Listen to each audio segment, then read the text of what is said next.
At least 13 school pupils died on Monday morning in a horrific road crash in the Vaal, south of Johannesburg, when a scholar transport vehicle collided head-on with a truck during the morning school run.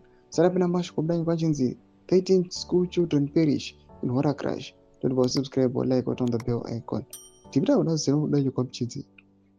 Preliminary reports indicate that the driver of the school transport vehicle attempted to overtake several vehicles before entering the oncoming lane and crashing into the truck.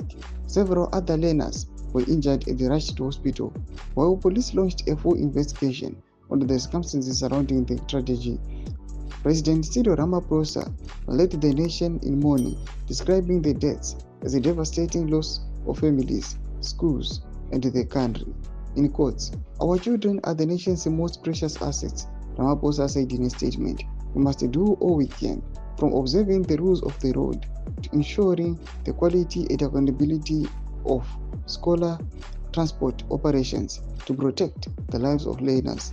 The president noted that the crash occurred on the same day.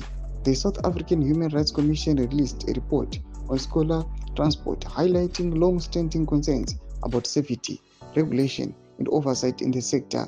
Gauteng Premier Panyaza Lesufi and Education MEC Matome Chilowane also conveyed their condolences to the bereaved families. Chilowane revealed that the driver involved in the same crash had been reprimanded last week for reckless driving, raising serious questions about enforcement and monitoring of learner transport providers. Police condemned the incident and urged parents and schools to ensure that vehicles transporting learners are roadworthy and operated by qualified, responsible drivers, warning that reckless driving and non-compliance with safety standards place children's lives at extreme risk. Do much from South Africa. In the comment section, so subscribe or like, hit on the bell icon.